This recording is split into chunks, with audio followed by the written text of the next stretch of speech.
Hello and welcome everybody to another episode of Books in Bytes. Today we're taking a deep dive into Stephen Kotkin's really powerful and insightful work, Armageddon Averted, which was published by Oxford University Press back in 2003. This is, I think, a crucial deep dive for you, our listener, because it really unpacks one of the most, well, perplexing events of the modern era, the sudden, relatively peaceful implosion of the Soviet Union. It's a story just filled with surprising facts, unexpected turns, and it offers, I think, a kind of shortcut to understanding the forces that shaped Russia and, well, the world as we know it today. Absolutely. And what's really remarkable about this book, I find, is that it doesn't just, recount the fall. It doesn't just list events. It gives this penetrating analysis of why it happened. And crucially, it focuses really intently on internal factors, not so much the external military pressure we often hear Or about. the internal dynamics. Exactly. So the core themes we'll explore today are things like how a system which seems so stable, so immensely powerful, could just internally unravel. We'll look at the unintended consequences, often really destructive consequences, of attempts at reform. The surprising role of oil, that's a fascinating one. Yeah. And the persistent legacy of Soviet institutions in post-collapse Russia. That shadow is long. It really is. And at the heart of it all, there's this central riddle, that Kotkin really digs into. Okay. Why the huge Soviet elite, people armed with loyalty, formidable power, repression, why they ultimately failed to defend their system. Why didn't they fight tooth and nail? That is the big question. Okay, so to understand that, to get into why this unraveling happened, the book takes us back to the 1970s, and it contrasts it with the West, which was, reeling from its own history's cruel tricks. The oil crisis hit hard. Think about the devastating job losses, like in Sheffield's steel industry or Johnstown, Pennsylvania, suddenly scrambling for heritage tourism just to survive deindustrialization. Yeah, tough times in the West. Meanwhile, the Soviet Union seemed to be just kind of muddling along, almost enjoying this period of quiet stealing, quietly drinking under Brezhnev, as Kotkin puts it. It looked almost immune to all that global turbulence. But I mean, how much of that was real? How much was just a dangerous illusion? Well, that's the thing. If we connect this to the bigger picture, the Soviet Union actually had a critical Achilles heel earlier on in its oil supply in the early 1950s. They were importing oil. Really? I didn't know that. Yeah. But then it's almost serendipity. These vast Siberian oil deposits were discovered. And by 1959, gusher after gusher was coming online. Just incredible timing, because this was just before the 1973 Arab-Israeli war sent world oil prices absolutely soaring. Right, the oil shock. Exactly. And that created the greatest economic boom the Soviet Union ever experienced. I mean, from 73 to 85, energy exports made up something like 80% of their hard currency earnings. Astonishing. 80%, wow. Huge. And this windfall, this cash, it was used for everything. To cushion Eastern Europe, keep the satellites happy, fund that massive military buildup, achieving parity with the U.S. for a time. It covered the war in Afghanistan, which was getting more and more expensive. It provided higher salaries, perks for the Soviet elite, the nomenclatura, kind of insulating them from everyday life. And it even financed significant imports of Western technology for consumer goods, which is where you get that somewhat nostalgic image of the Brezhnev era, the cornucopia of sausages. A cornucopia of sausages is such a striking phrase, isn't it? For an era we usually associate with, queues and scarcity, it almost sounds, well, comfortable, despite the rot underneath. Comfortable for some, maybe, relatively speaking. But here's where it gets really counterintuitive, and this is a key point in the book. Despite this incredible oil windfall, despite being the world's largest producer of oil and gas, they still had chronic energy shortages. How does that even happen? It seems crazy, right? But the book explains it. Their factories, their whole industrial base, just consumed energy as if it were free. There were basically no incentives for efficiency, for conservation. Just burned through it. Wow, so total inefficiency. Totally. And then the precariousness of this whole setup became terrifyingly clear. First, in 1983, Siberian oil output actually started to decline. The easy oil was gone. And then the hammer blow. 1986, world oil prices plummeted by 69%. Just collapsed. 69%, that's catastrophic. Utterly. And Kotkin argues really powerfully that this oil bonanza, it didn't save the system. It just delayed the inevitable crash. The USSR simply couldn't overcome its industrial junk heap. That's his term for the inefficient, outdated infrastructure. Because it lacked those indispensable liberal institutions, the things that make markets actually work. Things like property rights, rule of law. Exactly. Trust, contracts, all that. It's a powerful reminder that the market isn't just some economic calculation. It's deeply political, it's institutional. You need that framework. So beneath this oil-funded surface, what was really going on? What were the cracks? Well, they were getting wider and deeper. By the 1970s, Soviet economic growth had already slowed way down, almost to a standstill in real terms. The quality of manufactured goods was notoriously poor, a running joke, even inside the country. And decades of just relentless ecological degradation were hitting a tipping point. Think of the Aral Sea disaster, just horrific environmental catastrophes. Yeah, truly awful. And the human cost was stark. Key demographic trends went into reverse. Infant mortality started to rise again, which is a terrible sign.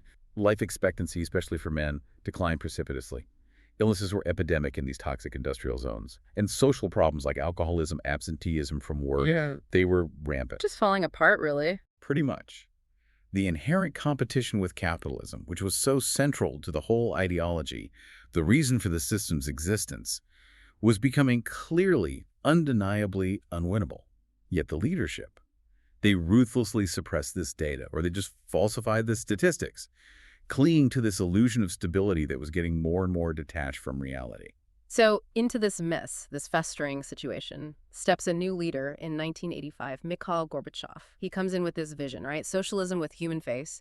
He was deeply influenced by the Prague Spring in '68, the crushing of that. Yes, that generation learned, or thought they learned, that brute force wasn't the long-term answer. It just created resentment. So Gorbachev and his circle, they genuinely believed, didn't they? They thought the planned economy could be reformed, fundamentally reformed, without full private property. They thought relaxing censorship glasnost would actually increase loyalty, make people feel more involved, and that the Communist Party itself could somehow be democratized from within. They really did believe it. But the book argues, very persuasively, I think, that they were tragically mistaken. Perestroika, their big reform effort, it unintentionally, almost ironically, ended up destroying the very foundations it was trying to modernize. It fundamentally unhinged the union because the party was the only thing really holding it all together through centralized control. Undermining the party meant undermining the state. Precisely. Which brings us back to that central baffling riddle the book poses. Why didn't they use the power they had? A system with this immense armed military, this huge repressive apparatus, millions of soldiers, KGB everywhere, nuclear weapons. Why wasn't it fully used to save the collapsing empire? It wasn't like a foreign invasion or anything. No, not at all. It wasn't foreign occupation, wasn't even widespread military mutiny. Kotkin shows that the KGB itself, parts of it, and even elements within the most privileged groups, the nomenklatura, the very beneficiaries of the system, they ended up pushing it over the edge. That's incredible. The protectors helped dismantle it. In a way, yes. Or at least they failed to stop it. This is such a key insight. The elite, despite all their power, their vested interests, they collectively, almost passively, just allowed the system to fall apart. Even the small cultural shifts Kotkin points out are telling. Western mass culture just invaded, through unofficial channels, tape recorders spreading forbidden music, ideas, school children literally ranking each other based on their genes were they real Western brands. That became the status symbol. Genes as a symbol of collapse. Wow. So what did this mean for Gorbachev's actual economic reforms? He tried things, right? In 87, 80. He did. They introduced some autonomy for state enterprises, allowed joint ventures with foreign companies, and permitted these new cooperatives. They were borrowing ideas, really, from places like Yugoslavia, Hungary, trying these halfway measures. But they didn't work. No, they were fatally ineffective. The cooperatives quickly got a reputation for being, well, shady, corrupt. Just ways for insiders to get rich quick. And the managers of the big state enterprises, they actively resisted decentralization. They liked the old system, the control they had. Yeah. The book states it pretty starkly. This concerted, expert-advised reform effort actually made things worse because it didn't go far enough. It disrupted the old without creating a functioning new system. So it created chaos instead of reform. Exactly, and you could see the disillusionment. Kotkin mentions letters from citizens in 1989 showing just profound despair. One teenager, after a U.S. exchange trip, just wrote bluntly, "It's impossible to live here." The awareness of the gap was growing fast. And this ties into glasnost, the openness policy, right? Yes, absolutely. Kotkin calls it the suicidal dynamic of openness. Glasnost was intended, remember, to increase loyalty by allowing more transparency, letting off steam. Instead, it just exposed all the deep systemic flaws, the lies, the contradictions to a public that was already tired and cynical. So it backfired massively. Hugely. This openness led directly to the rise of these informal, unofficial civic associations. Groups like the Democratic Union, which started to directly challenge the Communist Party's absolute monopoly on power. Even the popular fronts for the support of perestroika, which were initially organized by the party and KGB to kind of channel this reformist energy. Exactly, to control it. They eventually started pushing for political sovereignty for the republics, even independence. The genie was out of the bottle. What's more, Gorbachev's own attempts to tinker with the party structure, like his reorganization of the Secretariat in 1988. It unintentionally broke the power of the apparatus, that huge central bureaucracy. He effectively traded a unitary structure for a federalized one, without maybe fully realizing it. He just didn't seem to grasp that by weakening the party, he was dissolving the glue holding the whole multi-ethnic union together. He was empowering the republics. Empowering them to act like independent states, essentially. De facto independent states, yes.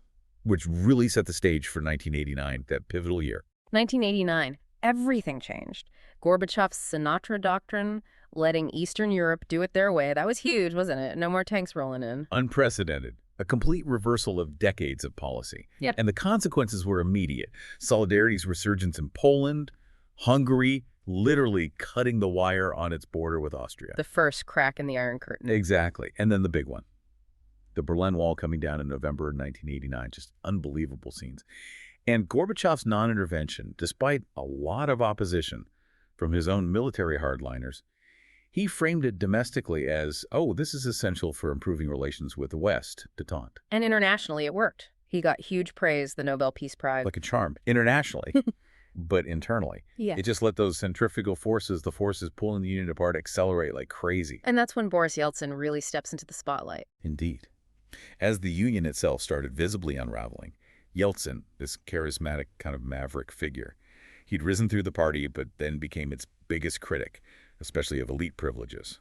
His clashes with the hardliner Ligachev and even with Gorbachev, combined with this raw populist appeal, it led to a landslide election win for him in 1989 in the new Congress of People's Deputies, a real election. A real challenge to Gorbachev's power from within Russia itself. Absolutely. And then came the climax. The August 1991 push.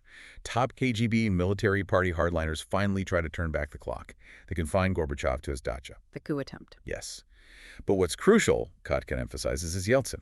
He rallies the defiance, famously standing on a tank outside the Russian White House in Moscow, issuing counter-decrees. And the plotters, they were just indecisive. They had no clear plan. It all fell apart incredibly quickly, almost comically. It really fizzled out, didn't it? It did. And the book highlights this stark contrast. Only 5 people were arrested in the entire Soviet putsch attempt. Compare that to 5,000 arrested in Poland back in 1981 when they cracked down on solidarity. It's a powerful illustration of Kotkin's main point. The immense Soviet elite, known for their ruthlessness, just failed to act decisively. This collective paralysis at the key moment. So the book argues against the simple triumph of democracy narrative, the idea that it was just people in the streets bringing down the statues. It's more nuanced. That resistance mattered, of course. But Kotkin argues that press freedom, competitive elections, those things were already surprisingly established before the push, thanks to glasnost and perestroika. They were Gorbachev's doing, ironically. So the fatal blow wasn't the coup's failure, necessarily? Not solely.